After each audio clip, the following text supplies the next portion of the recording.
Ce qui différencie la Norvège d'un membre à part entière de l'Union européenne, c'est qu'elle a accès au marché intérieur uniquement. La Norvège n'est pas tenue aux autres politiques européennes, comme celle de la pêche, la politique extérieure commune ou la coopération policière. Elle a accès au marché intérieur et c'est tout. L'accord avec l'Union européenne semble bien être un succès. L'économie norvégienne est florissante. Alors, riche et heureux sans l'Union européenne? Allons voir de plus près. Un pays qui se situe en dehors de l'espace économique européen ne peut y exporter sans taxe douanière que les produits manufacturés sur son territoire. Cela ne pose pas de problème pour la Norvège. La plupart de ces exportations ne concernent que des produits basiques, comme les ressources naturelles ou le poisson. Cela ne touche pas les produits de haute technologie ou ceux qui nécessitent une chaîne de distribution complexe, comme les automobiles par exemple. Les choses sont différentes dans le cas de l'industrie britannique. Dans quelle mesure une voiture britannique est-elle considérée comme telle? D'après le règlement, on admet dans l'espace économique européen un maximum de 40% de pièces issues de pays tiers, comme la Corée du Sud par exemple. Au-delà de ce taux, des taxes s'imposent à la frontière. Cela paraît compliqué? Et ça l'est. Même si vous parvenez à faire passer une Toyota pour une voiture britannique, il vous faudra respecter les directives européennes si vous souhaitez exporter vos produits vers l'Union. L'inconvénient, c'est que vous n'avez aucun moyen de participer aux prises de décision concernant le marché intérieur, dont dépend grandement votre économie. Il vous faut juste mettre en œuvre les décisions venant de Bruxelles, qu'on vous notifie par fax. On appelle cela la démocratie faxée, ou l'e-démocratie, pour faire plus actuel. La portée des réglementations européennes est immense. La Norvège est soumise à 75% de la législation de l'Union européenne, de la réglementation des produits aux lois régissant le travail. Et les Norvégiens ne sont jamais directement consultés. Les Norvégiens semblent s'accommoder de cette sorte de démocratie limitée. Les Anglais, eux, se plaignaient souvent du manque de démocratie au sein de l'Union. Sur ce point, le modèle norvégien serait un important pas en arrière. Finalement, la Norvège n'est peut-être pas la terre promise tant vantée par certains. Reste le modèle suisse. La Suisse est le troisième partenaire économique de l'Union européenne, après les États-Unis et la Chine, mais devant la Russie et le Japon. La Confédération helvétique ne fait même pas partie de l'espace économique européen. Elle s'est contentée de conclure des accords bilatéraux avec l'Union européenne qui lui permettent d'accéder au marché intérieur. Si elle imitait le modèle suisse, la Grande-Bretagne pourrait avoir plus de contrôle sur ses propres affaires. Elle n'aurait plus à se soumettre à toutes les réglementations européennes.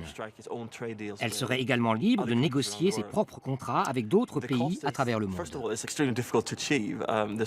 Mais parvenir à cette position est loin d'être facile. Il a fallu à la Suisse des dizaines d'années de négociations. Rien ne permet d'affirmer que la Grande-Bretagne serait capable d'obtenir un tel accord. Le deuxième point est que la Suisse ne bénéficie pas d'un accès automatique au marché intérieur. Tout se négocie au cas par cas. Parfois ça fonctionne bien, parfois non. À coup sûr, cela apporterait beaucoup d'incertitudes à l'économie britannique, ce dont elle n'a aucun besoin à l'heure actuelle. Les négociations s'annoncent longues et difficiles. Les Britanniques pensent avoir l'avantage. Si l'Union européenne rétablit des droits de douane, les produits européens aussi seront taxés à l'entrée en Grande-Bretagne. Et les exportations vers le Royaume-Uni sont plus importantes.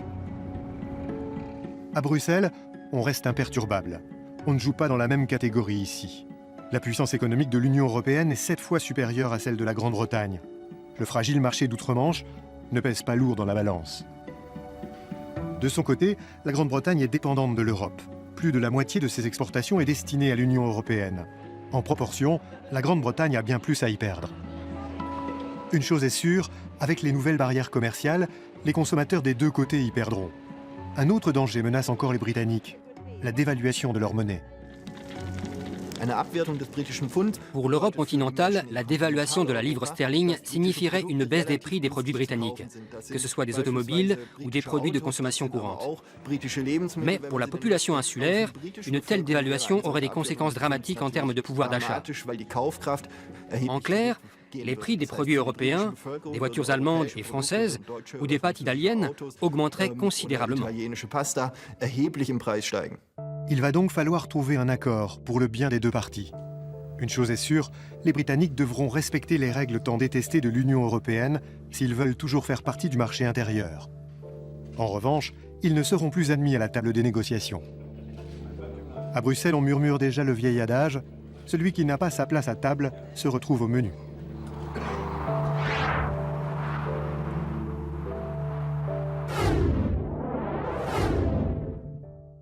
Les Britanniques vont devoir s'atteler à la tâche.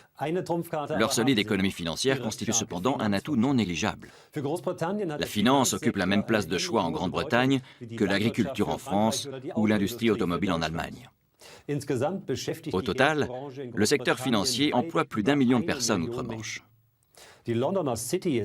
Avec Wall Street à New York, la City de Londres est la première place financière au monde et de loin la plus importante d'Europe. En tout cas, elle l'était. Avec un volume d'échange de 40 milliards de dollars par jour, l'Union européenne peut-elle vraiment s'en passer?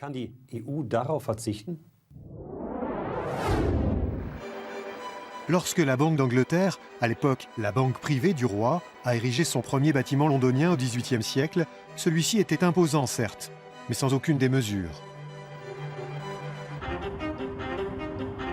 Aujourd'hui, une dizaine de tours abritant des établissements commerciaux et financiers surplombent la métropole.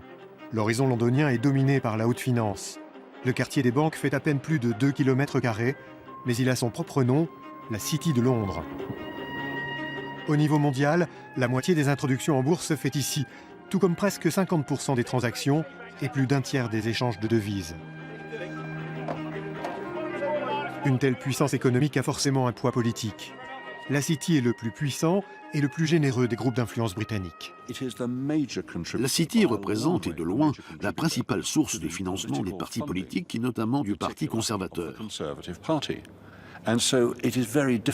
Pour celui-ci, la tâche est alors très délicate lorsqu'il s'agit de lui imposer des règles. De tout temps, les politiques britanniques ont protégé les intérêts de la City des attaques bruxelloises. Qu'il s'agisse de pacte fiscal, d'union bancaire ou de taxes sur les transactions financières, la réponse de Londres est invariablement « no ».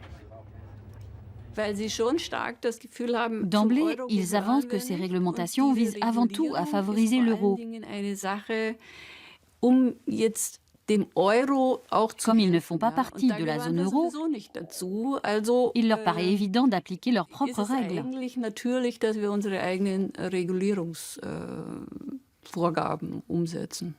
The next hurdle is excessive European legislation. It holds us back, it clogs things up, and so we are fighting back hard. En Grande-Bretagne, l'attitude face au marché financier est totalement différente de celle qu'on connaît en Allemagne ou en France. Ces derniers pays sont en faveur d'une réglementation stricte qui restreint les opérations autorisées. Ce sont deux visions radicalement opposées du marché financier qui s'affrontent,